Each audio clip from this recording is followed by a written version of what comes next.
Mungkin nambahan aja.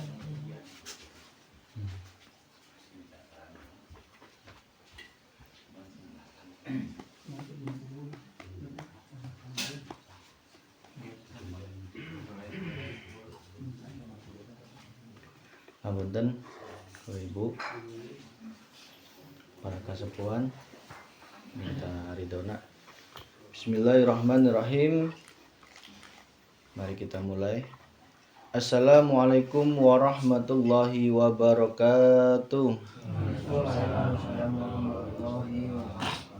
Ila hadratin Nabil Mustafa Rasulillah Muhammad sallallahu alaihi wasallam wa ala alihi wa auladi wa dzurriyyatihi wa sahabati wa tabi'ina tabi'ina sholihin wal ulama wal wali Allah Husain Syekh Abdul Qadir Jailani wa ila ruhi almarhum Mbah Kiai Haji Kandung Tanu Masuri bin Sastra Prawira wa ila ruhi almarhum Bapak Ustadz Kliwon Hadi Sudarmo bin Dharma Karya wa ila arwahi jami'al kubur minal muslimin wal muslimat wal mu'minina wal mu'minat khususan fi qaryati desa Sadayu. Allahumma gfir lahum warhamhum wa'afihi wa'fuanhum. Al-Fatihah. A'udzu billahi minasyaitonir rajim. Bismillahirrahmanirrahim. Rabbil alamin arrahmanir rahim maliki yaumiddin iyyaka na'budu wa iyyaka nasta'in ihdinas siratal mustaqim siratal ladzina an'amta 'alaihim ghairil maghdubi 'alaihim waladdallin. Amin.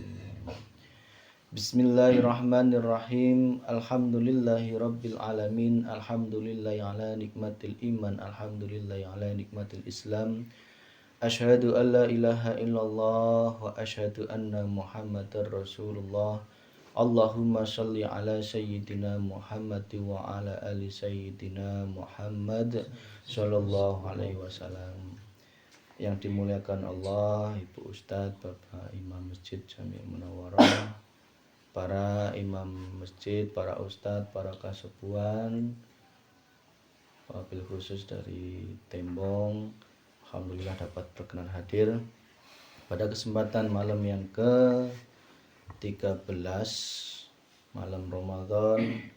Alhamdulillah orang sadayana dikumpulkan oleh Allah, didudukkan oleh Allah, diniatkan oleh Allah sehingga kita ditakdirkan oleh Allah datang ke majelis malam ini, yang mana itu semua adalah pertanda baik untuk kita semuanya, yang insya Allah semoga cahaya makrifat senantiasa memancar di dalam kolbu kita semuanya, sehingga kegelapan-kegelapan syirik yang samar maupun yang nyata senantiasa mampu sirna, seperti sirnanya seketika dalam suatu ruangan kegelapan dinyalakan lampu, maka gelap itu hilangnya kemana?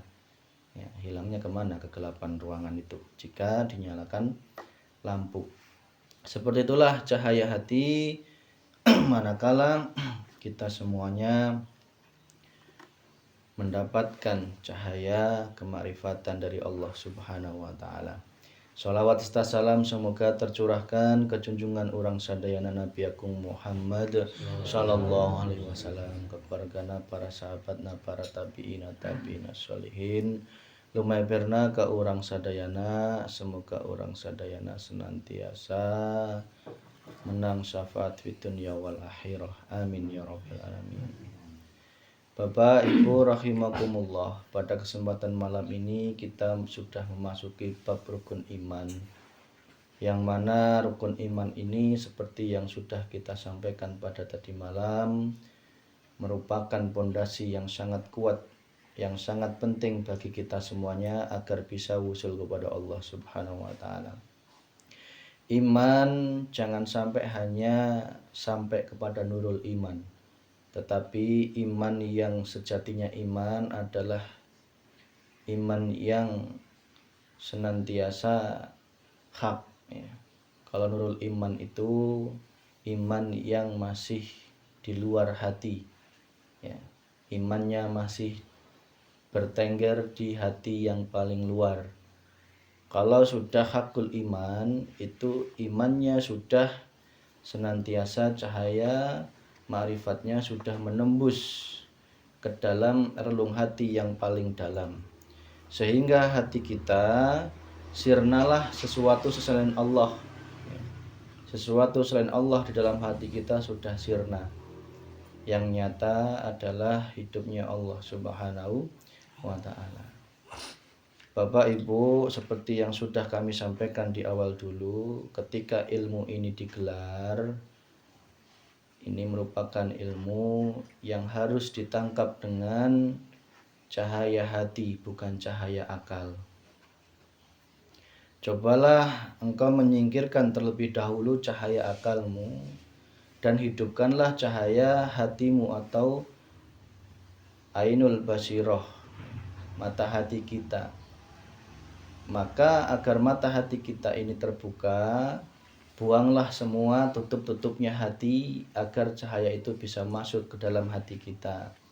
Jika tidak seperti itu, maka ilmu ini akan sulit untuk masuk dan bahkan bisa menjadikan hati kita semakin lalai terhadap Allah Subhanahu wa ta'ala. Maka pesan kami di awal dulu sebelum mulainya majelis ini, tolong kami berpesan untuk diri saya dan juga kita semuanya, tanggalkan dulu ya, kembalikan kepada Allah hartamu, pangkatmu, ilmumu, ibadahmu, umurmu ya, apapun itu tanggalkan dulu. Itu semua akan menjadi hijab engkau kepada Allah. Bagaimana tidak, jika itu masih engkau pakai, maka yang ada adalah hati kita pasti akan sulit menerima. Bahkan yang ada bisa jadi sakit hati, bisa jadi hati kita tidak akan bisa menerima ilmu yang diberikan oleh Allah Subhanahu wa ta'ala. Cirinya adalah yang tergambar adalah makhluknya, yang berkata-kata makhluknya, yang mendengar makhluknya. Engkau hatimu tidak bisa menembus bahwa makhluk ini tidak bisa berkata-kata tanpa adanya hidupnya Allah Subhanahu wa ta'ala. Maka temuilah hidupnya Allah. Jangan engkau melihat makhluknya. Jika melihat makhluknya, maka akan nafsulah yang berbicara ya, nafsu pasti yang berbicara, Pak, mungkin tidak terima dan sebagainya. Itulah, jangan sampai nafsu itu terus kita berkasih mesra dengannya. Lepaskan semuanya, karena itu masih bagian dari syirik yang sangat lembut. Ingat, sudah kita digambarkan ketika bagaimana Azazil yang sudah lebih dulu taat, lebih dulu hidup, lebih dulu ahli ibadah. Azazil merupakan Banul Jan, bangsa jin ya, cikal bakalnya iblis. Dulunya beliau itu adalah ahli ibadah 10.000 tahun, bahkan lebih, ada yang menceritakan 70.000 tahun tawaf di Baitul Ma'mur. Amal ibadah kita yang kita banggakan tidak ada apa-apanya. Mungkin 30 tahun, 40 tahun ya, tidak ada apa-apanya dibandingkan Azazil yang sudah begitu luar biasanya. Tetapi apa? Azazil terpleset ketika Allah mendatangkan makhluk yang baru, yang lebih muda ya, yang lebih dianggap ya dari hina ya. Aku dari api, sedangkan Adam dari tanah. Disitulah ketika Allah memerintahkan untuk bersujud ya, atau bersujud kepada Adam ya, tetapi apa yang disampaikan dalam hatinya malaikat manut, tetapi untuk yang Azazil tersebut dalam hatinya berkobar ana khairum minkum ya, aku lebih baik dari kamu ya. Itulah Pak, akhirnya ibadahnya terpleset. Apa nasibnya? Ya nasibnya minan nar ya. Masuk ke dalam neraka yang paling dalam. Nauzubillahi min dzalik. Sama seperti digambarkan ketika Abu Jahal, Abu Lahab yang jauh lebih tua ahli kitab, ketika didatangkan Rasulullah, apa? Beliau sangat sulit menerima. Karena apa? Keakuannya masih tinggi. Itulah sebagai gambaran-gambaran agar kita terbuka hijab kita kepada Allah. Teruslah, jika engkau masih merasa hati ini tersakiti, tersinggung, itu tandanya hati kita masih melihat makhluknya. Tetapi jika hatimu sudah makrifat usul kepada Allah, insya Allah yang kau lihat adalah Allahnya yang berkalam, Allahnya yang hidup, Allahnya yang berperan atas segala sesuatu. Maka itulah iman yang hak. Sejalan dengan makalah ke-71 yang berjudul segala sesuatu itu tidak ada, sedangkan adanya karena Allah. Segala sesuatu itu tidak ada, sedang adanya karena Allah. Bismillahirrahmanirrahim. Adhara kullu syai'in li annahu al-batinu wa tawa wujuda kulli syai'in li annahu dhahirun. Allah yang melahirkan segala sesuatu karena sesungguhnya dia itu bersifat batin. Allah yang melahirkan segala sesuatu karena sesungguhnya dia itu bersifat batin. Dan dia yang melipat wujudnya segala sesuatu karena sesungguhnya dia itu bersifat zahir atau nyata. Nah, di sini Allah menerangkan dirinya bahwa Allah itu yang batin dan yang zahir.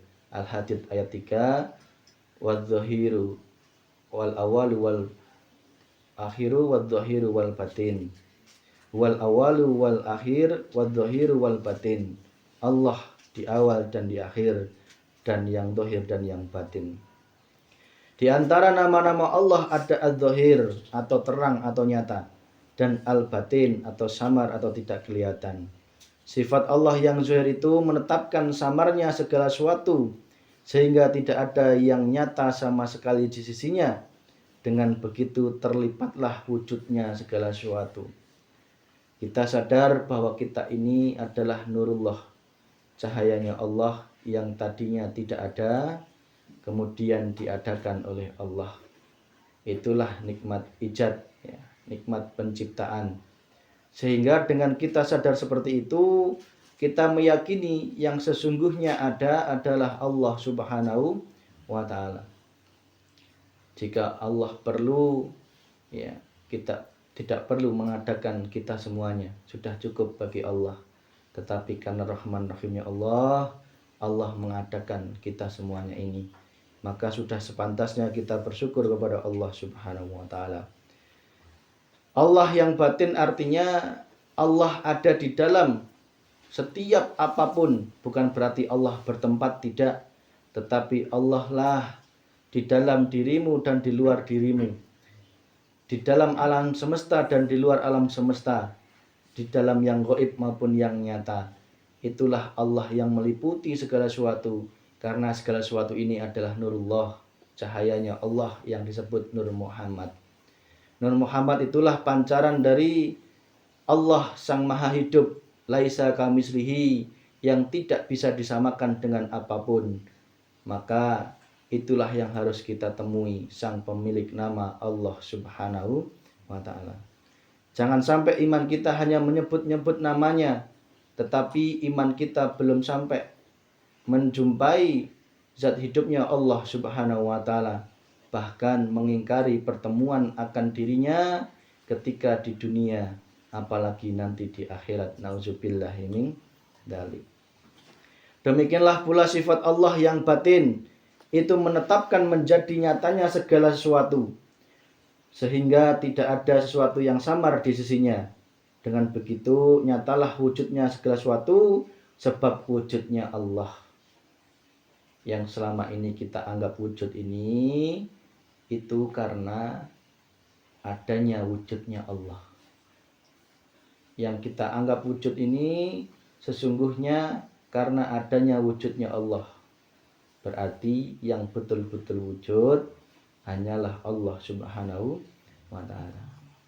Ingat, ada zikir yang diselipkan oleh ulama di dalam ilmu syariat. La ilaha illallah, la maujudan illallah. Tidak ada Tuhan selain Allah dan tidak ada yang wujud kecuali Allah. Kenapa seperti itu? Karena kita ini sejatinya hanyalah pancarannya, pancaran cahayanya Allah Subhanahu wa ta'ala. Sehingga yang sesungguhnya ibarat cahaya matahari, yang sesungguhnya yang ada adalah matahari itu sendiri. Itulah diri kita. Maka Allah lah yang wujud di setiap sesuatu. Tidak ada yang wujud selain Dia kecuali dengan jalan mengikuti. Demikian ini menurut orang-orang yang mempunyai penglihatan hati. Nah, pemahaman ini hanya akan diterima oleh orang-orang yang menggunakan penglihatan hati, Pak.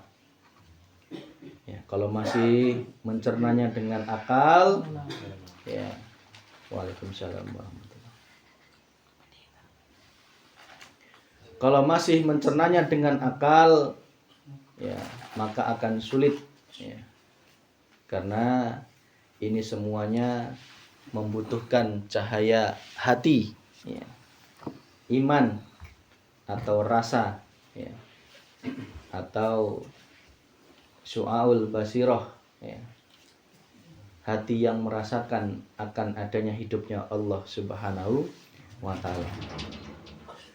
Berbeda dengan orang-orang yang terhalang penglihatan hati mereka, ya. Berbeda dengan orang-orang yang terhalang penglihatan hati mereka, ya. Apa yang disampaikan tadi, bahwa maqalah la maujudan illallah itu tidak akan bisa diterima oleh orang-orang ahli akal, ya, yang masih hatinya tertutup, terhijab oleh 5 hal, ya. Yang pertama adalah yahjubuhum bi'ilmihim, ya. Sering kami mengulang-ulang ini karena ini penting, Pak, ya. Yang menjadi tutupnya hati kita. Yahjubuhum bi'ilmihim, ya. Orang-orang yang hatinya tertutup oleh ilmunya, yang masih merasa memiliki ilmu, ya. Mengakui dirinya memiliki ilmu, sehingga dengan datangnya cahaya ilmu menolak, ya. Karena apa? Sudah merasa memiliki ilmu, ya. Itulah justru akan menjadikan dirinya terhijab oleh Allah Subhanahu wa ta'ala. Caranya bagaimana? Lepaskan, kembalikan ke Allah, Pak. Jangan engkau akui ilmu yang sudah ada, ilmu yang sudah dimasukkan, itu jangan engkau akui. Ingat, itu semua adalah titipannya Allah Subhanahu wa ta'ala. Lepaskan semuanya itu. Jika tidak engkau lepaskan, berat, ya. Jangankan malam ini, kedepannya berat, ya. Kami tidak bisa memastikan, ya, karena itu semua adalah hak prerogatifnya Allah Subhanahu wa ta'ala. Ikhlaskan semuanya. Ikhlaskan semuanya. Lepaskan keilmuan kita, ya. Terimalah cahaya ilmu makrifat dari Allah Subhanahu wa ta'ala. Yang kedua, tutupnya hati adalah yahjubuhum bi'ibadatihim. Justru Allah akan menghijab dirinya makhluk dengan ibadahnya kepada Allah, manakala ibadahnya itu masih ada pengakuan yang tebal, ya. Masih ada pengakuan yang tebal dalam dirinya. Aku yang sholat, aku yang puasa, aku yang ngaji dan sebagainya. Termasuk dalam pengajian ini, ya. Termasuk dalam pengajian ini kami mengingatkan, ya, untuk diri saya dan kita semuanya, Pak, agar tutupnya hati itu terbuka. Tolong langsung aja pandanglah Allahnya, pandanglah hidupnya, Pak. Kalau engkau tidak melepas itu, engkau akan selamanya terhijab oleh yahjubuhum bi'ibadatihim. Ya. Lepaskan, ya. Langsung aja pandanglah hati rohaniah kita, yang berperan adalah hidupnya Allah, ya. Tidak mungkin kita bisa mendengar, tidak mungkin ada yang berkata-kata, tidak mungkin kita datang pun tanpa adanya hidupnya Allah Subhanahu wa ta'ala. Bagaimana jika Allah meninggalkanmu 1 detik aja? Maka semuanya ini tidak ada terjadi, ya, tidak akan terjadi. Yang ketiga adalah yahjubuhum bi amwalihim. Allah akan menutup hatinya dengan hartanya. Ya, lepaskan dulu. Kalau sudah masuk majelis dan masuk dalam alam dunia pun, lepaskan keduniaan kita, harta kita. Aku yang merasa kaya, aku yang merasa miskin, lepaskan semuanya itu. Sing kaya jangan merasa kaya, sing miskin pun juga jangan merasa miskin. Karena sejatinya semua itu adalah miliknya Allah Subhanahu wa ta'ala. Ya. Lebih baik menjadi fakir, ya. Fakir itu tidak punya apa-apa, ya Pak. Itulah. Yahjubuhum yang keempat adalah yahjubuhum biqaromatihim. Aku yang lebih matih doanya, aku yang lebih soleh, aku yang lebih alim, aku yang lebih bisa menghadirkan hal-hal yang gaib, ya. Mendatangkan hal yang gaib itu dilepas, Pak. Lepas, ya. Datangkan, tajalikan bahwa itu adalah mutlak datangnya dari Allah Subhanahu wa ta'ala. Yang kelima, yahjubuhum binafsihim. Allah akan menghijab dirimu dengan dirimu sendiri. Artinya apa? Lepaskanlah kerohaniahan kita, ya, sehingga mutlak nyatanya Allah, akunya Allah Subhanahu wa ta'ala.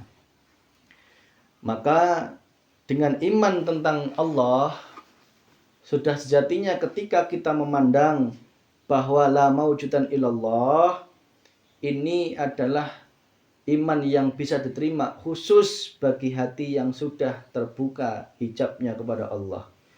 Manakala 5 hijab tadi masih tertutup, masih menutupi, maka berat untuk menerimanya, ya.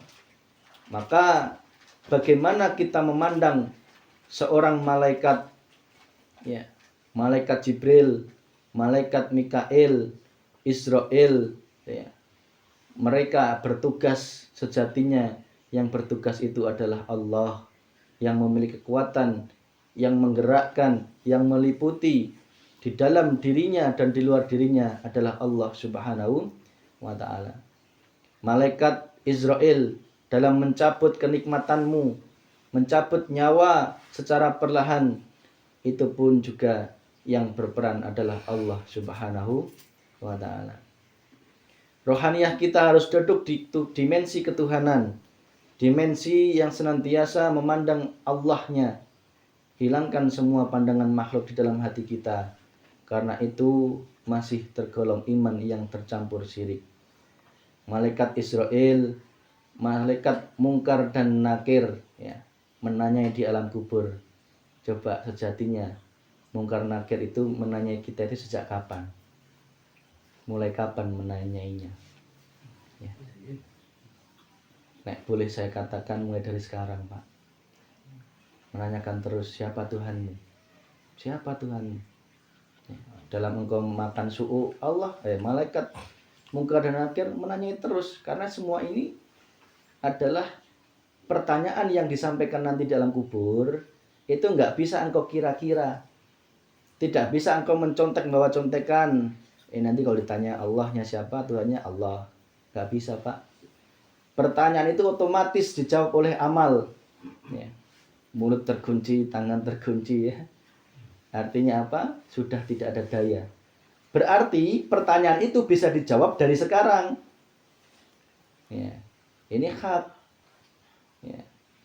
Nggak bisa nanti mengira-ngira rohaniyahmu, aku tak milih jawaban Allah. Nggak bisa kalau di dalam hidupmu di dunia tidak menemukan Allah, tidak bertuhan Allah yang mutlak. Nggak mungkin bisa menjawab. Pasti siapa Tuhanmu? Di sana menjawab su'u, ya. Siapa Tuhanmu? Rengginang. Siapa Tuhanmu? Anak, bojo. Siapa Tuhanmu? Diriku sendiri ya. Tidak mungkin dikira-kira Pak. Berarti mungkar dan nakir itu sejatinya Pak sudah menanyai kita di alam saat ini.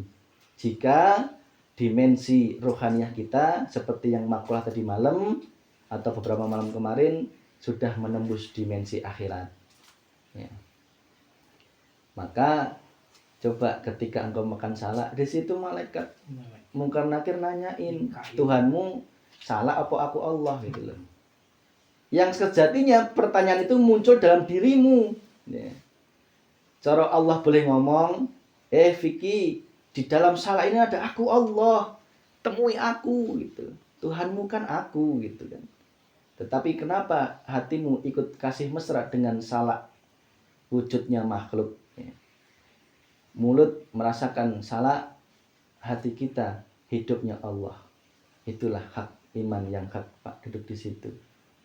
Itulah mungkar dan nakir menanya dalam kubur. Siapa? Apa agamamu? Islam. Tetapi dalam hidupnya Islam itu berserah diri. Tetapi dalam hidupnya belum berserah diri. Ilmumu belum diserahkan, hartamu belum diserahkan, masih engkau aku akui, ibadahmu masih engkau aku akui, dirimu engkau masih aku akui, karomahmu apalagi belum dikatakan Islam.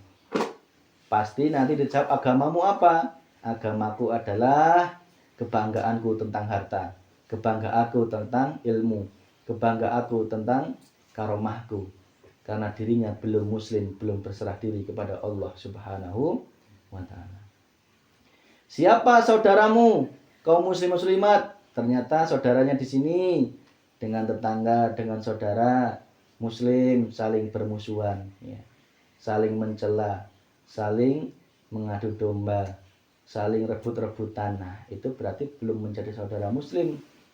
Pasti nanti di alam kubur dijawab, siapa saudaramu? Syaitan, laknatullah, nauzubillahi min dzalik. Terus kemudian ditanya Allah, siapa kitabmu? Apa kitabmu? Al-Quran. Tetapi di dalam hidup kita belum mengamalkan Al-Quran yang sejati, yaitu Al-Quranul Karim dan Al-Quranul Kadim. Itulah hakikat kitab, bahwa kitab Allah itu muaranya dari kalam Allah. Kitab Allah baik Taurat, Zabur, Injil, Al-Quran itu sumbernya dari Al-Quranul Qadim Nabi tersebut. Cara Al-Quran itu Al-Quranul Qadimnya Nabi Muhammad ya. Karena apa? Al-Quranul Qadim yang sudah ditanamkan itu syaratnya adalah hatinya sudah bersih ya, sehingga bisa berkalam-kalam. Kalamnya itu adalah kalamnya Allah Subhanahu wa ta'ala dengan bimbingan malaikat Jibril. Coba renungi, di dalam malaikat Jibril menyampaikan ilmu, siapa itu yang berperan? Allah. Al-Quran yang ditanamkan dalam hatinya Rasulullah, yang wujudnya Al-Quran Qadim, ya, itu sejatinya kalamnya siapa? Kalamnya Allah, bukan kalamnya Nabi Muhammad. Ya, sama halnya ketika kita bicara, cuman bedanya kalau kita bicara masih bukan dari Al-Quran Qadim, tetapi dari nafsu, karena hati kita masih banyak kegelapan beda dengan Rasulullah Muhammad Shallallahu Alaihi Wasallam. Al-Quranul Karim itu tercipta dari Al-Quran Qadim yang diucapkan oleh Rasulullah. Yang sejatinya itu yang berperan ya Allah. Ya. Ditulis oleh para sahabat, ya. Utsman insya Allah kalau nggak salah, Utsman bin Affan, dari lembaran-lembaran dikumpulkan menjadi Al-Quranul Karim yang mulia, yang sumbernya ya dari Al-Quranul Qadim baginda Rasulullah Muhammad Shallallahu Alaihi Wasallam. Ya. Itulah Pak, kitab Al-Quran, Taurat, Zabur, Injil sama ya. Sejatinya kitab itu pandanglah Allahnya, jangan pandang makhluknya. Siapa yang menyampaikan ini, kalau bahasa syariat tetap harus kita pandang kitabnya, nabinya, rasulnya, malaikatnya, tetap Pak, secara akal. Karena nggak mungkin Allah itu ujuk-ujuk ya. pasti akan melalui perantara-perantara makhluk itu. Tetapi secara pandangan hakikat langsung pandanglah hidupnya Allah Subhanahu wa taala. Itulah hakikat iman. Agar apa? Kita tidak menjadi penyembah malaikat, agar kita tidak menjadi penyembah nabi. Ya, karena Nabi sendiri mengatakan, janganlah aku sembah, janganlah kau sembah aku, janganlah kau puja-puji aku, tetapi sembahlah dan puja-pujilah apa yang aku sembah, apa yang aku puja-puji, yaitu Allah Subhanahu wa taala. Saya yakin Rasulullah dan Nabi manapun tidak ingin dirinya disembah oleh makhluk pengikutnya. Saya yakin itu. Ya, tidak mungkin mengharapkan pujian, mengharapkan kehormatan, mengharapkan sanjungan, mengharapkan kecintaan, ya, yang hanya mentok kepada dirinya. Tetapi saya yakin Rasul manapun, Nabi manapun mengajarkan umatnya untuk menyembah apa yang dia sembah. Berarti untuk menyuruh umatnya agar hatinya, rohaniyahnya hanya nyawang Allah Subhanahu wa ta'ala. Nah, berarti jangan nyawang akunya, katanya gitu kata Rasulullah tuh. Ya. Secara lisan kita bersolawat, tetapi hati-hati, solawat itu bukan berarti kita menyembah Nabi, bukan. Solawat itu adalah lantunan doa kepada Allah, agar solawat itu mengalir kepada baginda Rasulullah Muhammad Sallallahu Alaihi Wasallam, yang sejatinya Allah akan mengalirkan syafaat muter kepada umatnya. Dan itu sejatinya semua yang memerankan adalah Allah. Balik sholawat itu kepada diri kita. Bukan berarti dengan sholawat itu kita menyembah-nyembah, kita memintai pertolongan kepada makhluk. Ya, jangan. Rasulullah pun melarang. Kul innama ana basarum mislukum. Aku adalah sama dengan kalian, manusia biasa, makhluk yang sejatinya makhluk tidak bisa apa-apa. Rasulullah bisa memberikan syafaat karena diizinkan oleh Allah Subhanahu wa ta'ala. Kami hanya mengingatkan Pak, agar iman kita tidak terpleset kepada iman selain Allah Subhanahu wa ta'ala. Hakikat kiamat, ya, selanjutnya kiamat sudah kita sampaikan di awal muqaddimah kemarin tentang rukun iman. Sedikit kita ulas, yaitu kiamat itu adalah proses yang penting bagi kita agar kita bisa makrifat kepada Allah. Makrifat kiamat itu jangan menunggu kiamat secara kubro atau syariat nanti. Nggak usah diangen-angen, itu pasti terjadi. Ya, nggak tahu kapan. Nah, secara tanda-tanda yang disebutkan Rasulullah sudah banyak terjadi. Ya, gurun menjadi hijau, ya, perzinaan dan sebagainya, ya, gunung bertinggi-tinggi dan lain sebagainya, ya, banyak sekali. Tetapi bagi ahli makrifat, jadikan itu suatu hikmah, suatu pelajaran. Tidak mungkin kita bisa berjumpa ke alam akhirat, ketemu Allah di dunia, rohaniyah kita menembus alam akhirat. Karena untuk ketemu Allah di dunia, rohaniyah kita itu harus menembus akhirat, Pak. Artinya apa? Rohaniyah kita harus mengalami kiamat dulu dari segala sesuatu alam dunia ini. Cintamu terhadap dunia, terhadap ilmu, amal, ibadah, karomah, dirimu sendiri, kiamatkan semuanya sebelum dikiamatkan oleh Allah, ya. Karena prosesnya itu bisa dikiamatkan dengan kesadaran atau ilmu, bisa dikiamatkan dengan suatu ujian. Nah, itulah Pak hak prerogatifnya Allah. Kadang kita diberikan ujian oleh Allah berupa sakit, itu untuk mengkiamatkan keakuan dirimu, membunuh keakuan dirimu. Aku yang bisa jak-jak, aku yang bisa kuat, aku yang bisa ke masjid, aku yang bisa, ya, apapun, ya. Ternyata ketika dikasih sakit, apa yang terjadi, Pak? Berat. Nah, itu untuk membebat keakuan kita kepada Allah Subhanahu wa ta'ala. Itulah proses kiamat, Pak, ya. Hancurkan semuanya dulu. Jika belum hancur, belum kiamat, mustahil akhirat bisa kita tembus di dunia ini, ya. Itulah merupakan ilmu yang sangat penting jika dianggap penting. Jika tidak dianggap penting, tidak dianggap penting juga tidak apa-apa. Kewajiban kami hanya ilal balagul mubin, menyampaikan dengan sejelas-jelasnya, karena itu adalah sudah suatu kewajiban yang harus disampaikan kepada kita semuanya.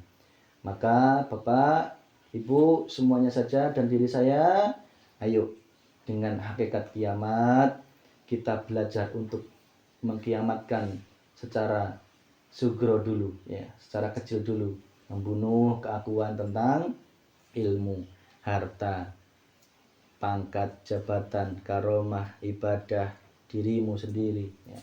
Apapun itu semuanya selain Allah, kiamatkan, hancurkan, leburkan. Karena kiamat itu pasti hancur leburnya alam semesta, toh Pak. Nah itu dalam dirimu, jangan nunggu nanti, ya. Kalau nunggu nanti wis kadung telat. Wong di sini kita belum bisa kiamat, belum bisa menghilangkan semuanya itu. Sehingga kalau sudah akhir nanti, zaman akhir nanti, ya sudah kita terjebak, ya, tertipu. Nauzubillah ini. Ini Pak, terus kemudian khodok dan khodar. Ini sangat panjang pembahasannya, bab khodok dan khodar, karena ini adalah yang selama ini kita sering terpeleset imannya. Tapi pembahasan ini akan kita bahas insya Allah pada besok malam, karena waktu sudah mepet. Secara ringkas kami buka sedikit bahwa khodok dan khodar itu sejatinya terjadi, ya, baik lauhul mahfud, ya, tertulisnya kitab itu, dan juga takdir itu, ya, khodok dan khodar itu semua ada di dalam hatimu, ya, karena hatimu adalah jagat yang paling luas, ya, semua ada dalam dirimu. Ini jika kita bedah mendalam, mungkin nanti di malam Jumat selanjutnya. Tetapi secara ringkasnya, insya Allah besok intinya adalah dari khodok dan khodar, intinya adalah semua yang ternampak terjadi di dunia ini sudah ditakdirkan oleh Allah. Kalau sudah ditakdirkan berarti tidak ada pilihan, ya. Kalau ada pilihan pun itu sudah bagian dari takdir itu juga, ya. Itulah khodok dan khodar yang mutlak, ya. Contoh kecil aja, mohon maaf yang selama ini mungkin kita harus diperbaiki. Contoh kecil aja, kita memiliki takdir pengen punya mobil. Kalau datangnya pengen punya mobil itu dari nafsu, tidak disadari datangnya dari Allah, itu sudah iman yang tercampuri syirik, Pak. Dari niatnya aja, ya, karena munculnya dari nafsu. Sehingga apa? Dirinya mulai berdoa. Berdoanya pun dalam rangka nodong kepada Allah, bukan dalam rangka takdirnya Allah. Bagi orang yang makrifat, berdoa itu bukan nodong, tetapi takdir. Bagian dari takdir yang sudah ditetapkan oleh Allah. Wong doaku ini sing doakan ya Allah, ya. Aku niat pun sing niatkan ya Allah, ya. Sehingga lepas keakuannya. Selanjutnya dalam berusaha pun bagi orang yang yang masih terhijab, ahli hijab, dalam usahanya pun munculnya dari nafsu, sehingga muaranya ketika dia sukses membanggakan usahanya. Oh, aku bisa sukses seperti ini karena usahaku, kehebatanku, kepintaranku, kepandaianku, keahlianku, kelihayanku, ya, dalam berbisnis dan sebagainya. Pengakuan itulah yang menjadikan diri kita syirik dalam khodok dan khodar. Beda orang ahli makrifat. Oh, saya berusaha ini pun, dikasih kecerdasan dalam berbisnis pun, dikasih customer atau pelanggan yang banyak pun, tak lepas semua yang mendatangkan Allah, yang menggerakkan Allah. Itulah rohaniyah yang murni, Pak. Tidak ada keakuan dalam dirinya. Sehingga dalam dia sukses dapat mobil pun tidak berbangga diri. Wong mobil pun ini pun juga titipannya Allah Subhanahu wa taala.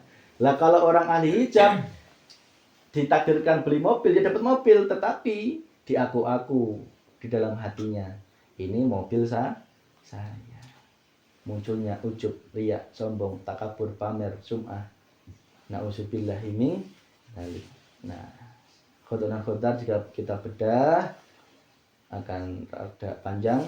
Intinya satu, semangat perjuangan tidak akan bisa menembus tirai takdir, tidak bisa, karena semangat perjuangan itu adalah bagian dari takdir itu sendiri.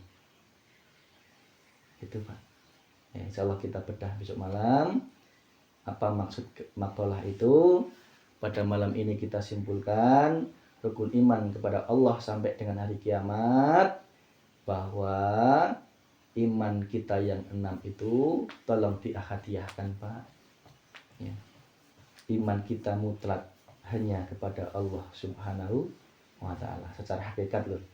Secara syariat tetap kita mengakui adanya para malaikat ya, para nabi, para kitabnya. Tetapi rohaniyah kita yang dimaksud menghadiahkan adalah memandang hidupnya di dalam malaikat, di dalam para nabi, di dalam para kitabnya, di dalam kejadian kiamat dalam dirimu.